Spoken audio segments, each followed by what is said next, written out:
Hello and welcome to this episode of The UnNoticed Entrepreneur with me, Jim James here in the UK. And today we're going to the Big Apple to New York to meet Howie Zales. Howie, welcome to the show. Hey, Jim, how are you? Look, I'm really excited because you and I are going to talk about how you have managed to build a business from being a sports cameraman into having both a course and now a multi-million-dollar business in video.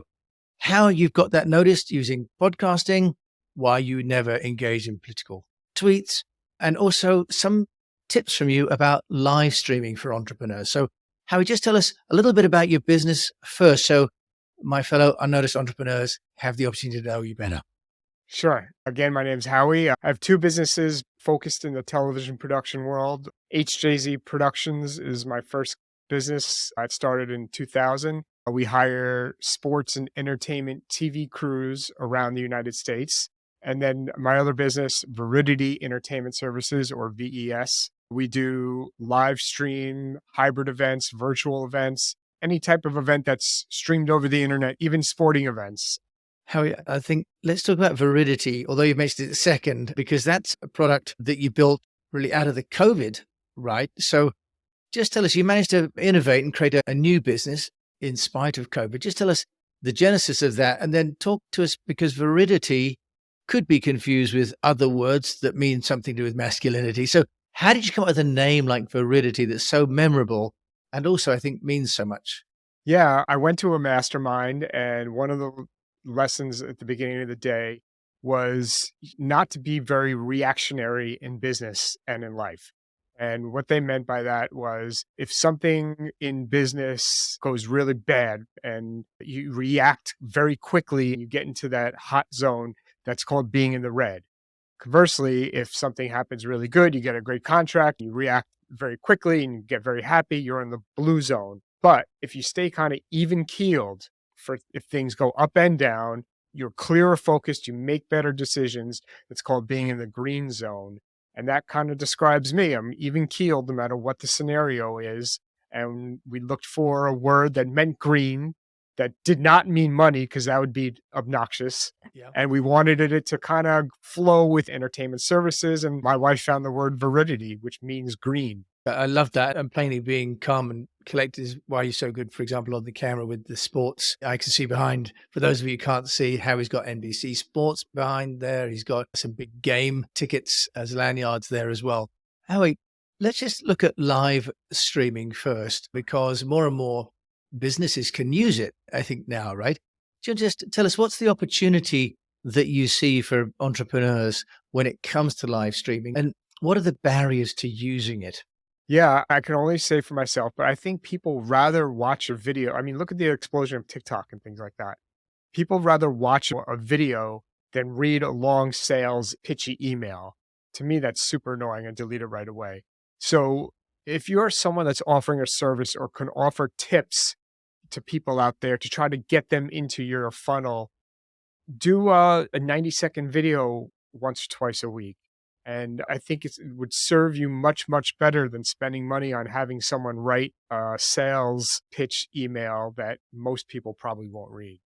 Video creation, though, Howie, for many people is even more daunting than writing a newsletter or a sales mail. What would be some advice that you would give, and what do you do in terms of using video? Like, explain some tools, for example, or some techniques? Sure. Start simple. If you don't have any experience, start simple. You can get something called the Loom Cube on Amazon or any store, and you can put your mobile phone right in it. You can sit it right on your desktop. It comes with a light and a microphone, and you can just practice by talking right into it and recording it as a selfie. And that's a good way to practice and to live. You can live stream right from there to any of those social platforms. Have a good background. My background is peel and stick wallpaper, maybe costs $30. But the good keys are you want to look good and sound good. And what I mean by look good is you want to be well lit. You don't want to have one face in the shadow or your entire face in the shadow and the background be brighter than you are. You want to be well lit and well heard. So with the lighting, you mentioned like this Loom Cube and with the microphone. So you're all set. What is that? $50 to $100 or something? Yes. Okay. And then what about the platform? I'm kind of picking your brains because this is your expertise. Do people live stream into LinkedIn? Is that your experience is good? Or onto Twitter? Is that worth doing? What's your experience there?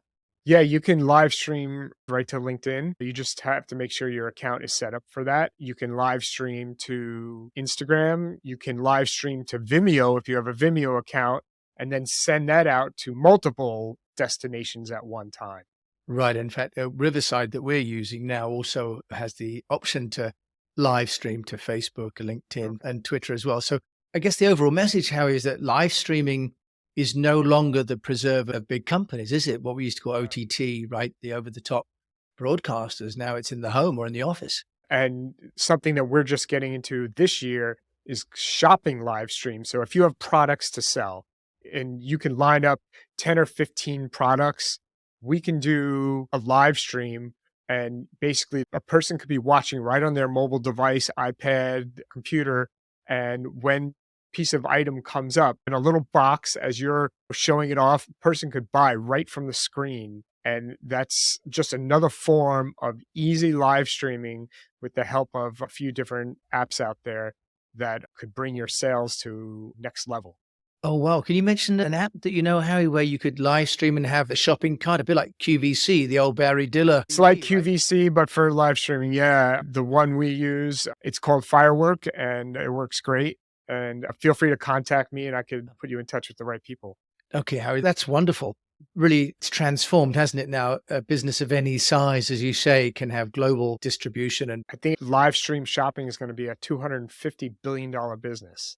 wow, and of course, in China, it's massive as well. So perhaps we're learning something from them as well. With your Verity business, VES, obviously that's a little bit different to you as a production crew and usually building out a course, I believe, to teach people how to become coaches, a TV sports course. How have you, as an entrepreneur, built your brand and how are you getting people to come to you? Because you've got a reputation, of course, but we all need to grow beyond the personal brand. So how are you doing that? Yeah, my personal brand is based on my personality. Both companies operate off my personal brand, and each business is run by one person. Lori runs HJZ, Jen runs VES, and I float between the two. But they have the same personalities I do, and all three of us treat the clients the same way.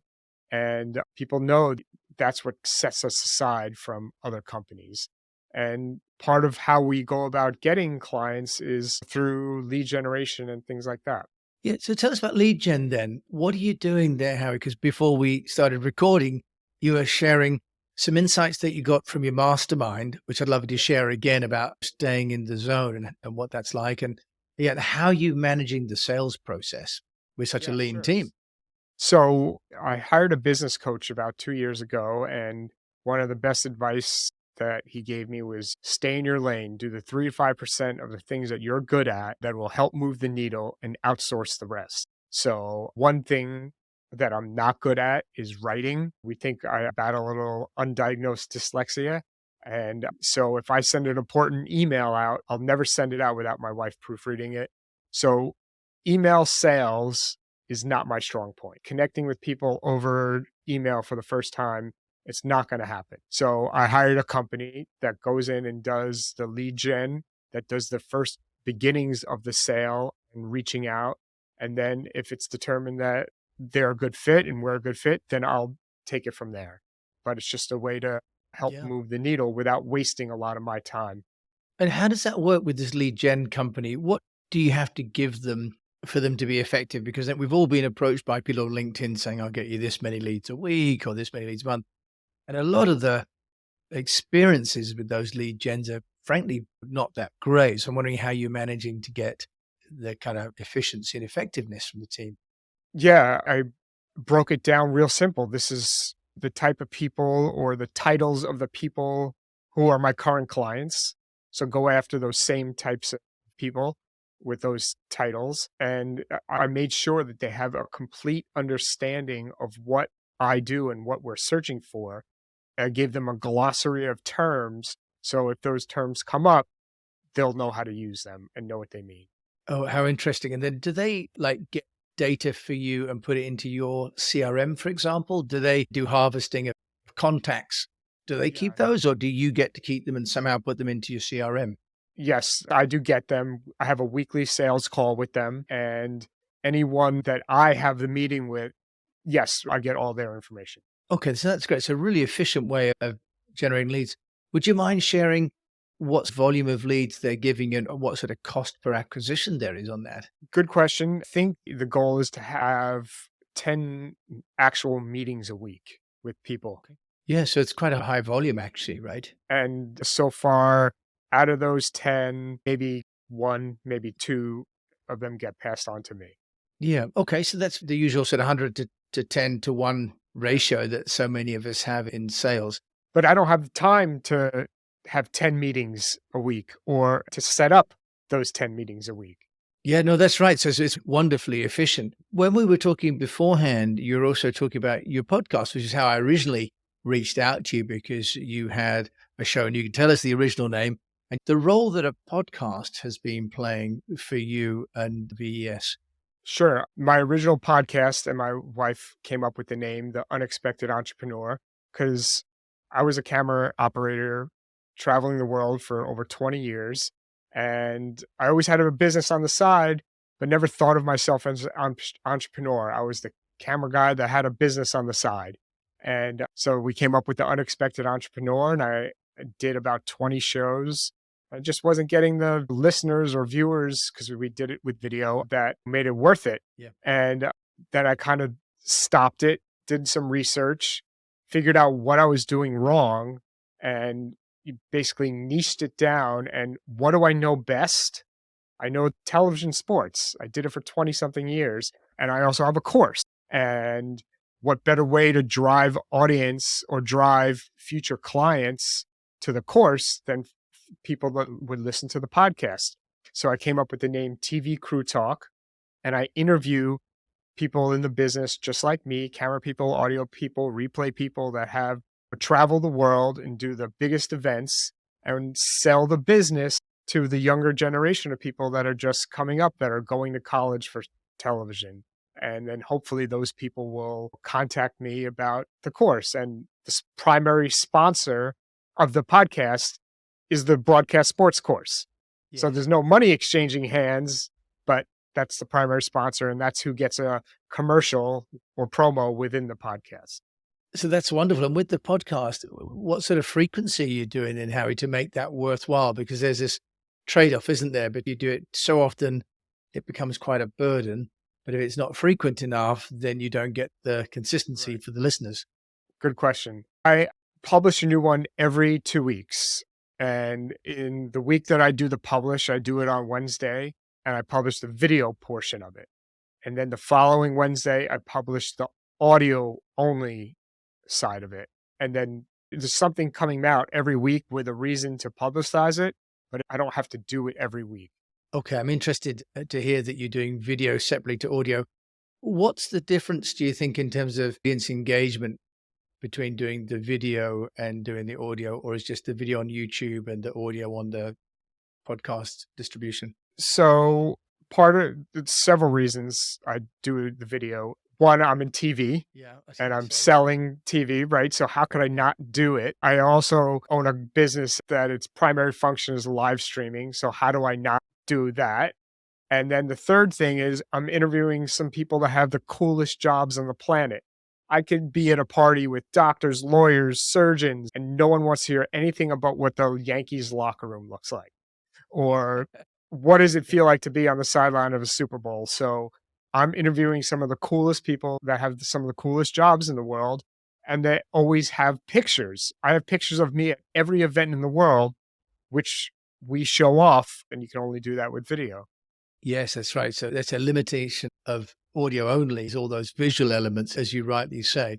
You know, Howie, that's fantastic. So you've managed to build this business through a combination of outsourcing, some of your own content production as well. If there was one piece of advice you'd give to someone that was starting out in their entrepreneur journey from a getting noticed perspective, which is what this show is about, because otherwise there's any piece of advice, as we know as entrepreneurs, what would you say has been really moving the needle for you? What's a recurring something that you think works as in terms of getting noticed? Yeah, I think to get noticed, you need to put yourself out there. Social media definitely helps. And you just need to treat people the way you want to be treated. It's a very small world.